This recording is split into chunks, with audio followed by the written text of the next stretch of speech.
Welkom Bombini, beste leerlingen van HAVO 5, VWO 6, bij dit filmpje over tijdvak 2 en het examen van 2023, vraag 3. En het is een combinatievraag. Combinatievraag betekent dat je dingen moet combineren.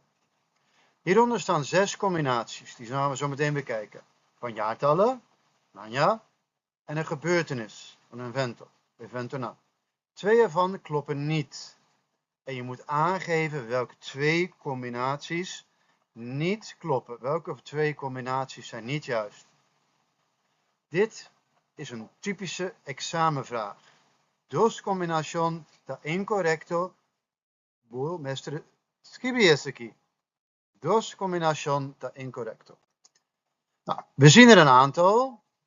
Ja, bijvoorbeeld 1848, 1845. Suriname wordt samengevoegd tot 1 kolonie met de benedenwindse en de bovenwindse eilanden, Unie de in Colonia. Maar ook bijvoorbeeld 1948, de gouverneur verliest zijn wetgevende en uitvoerende macht. E perdida su poder legislativo y ejecutivo. Ja, of 1915, de koninklijke Shell besluit een omvangrijke olieindustrie te vestigen op de eilanden Antillen en Aruba. Establecimento di industria di zeta na grande scala op Aruba en Curaçao. Allemaal voorbeelden van combinaties. En ik ga je alvast zeggen dat jaartal 1915 is gewoon correct.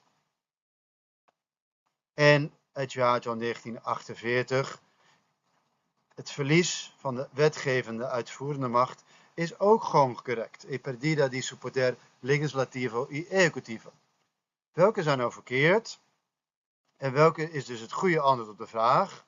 Dat is B, is het goede antwoord op de vraag. Dat is niet juist. Dat gebeurde in 1828. Unie de Colonia van Suriname, de benedenwindse en de bovenwindse eilanden. Dat is het antwoord op deze vraag. De andere die fout is F.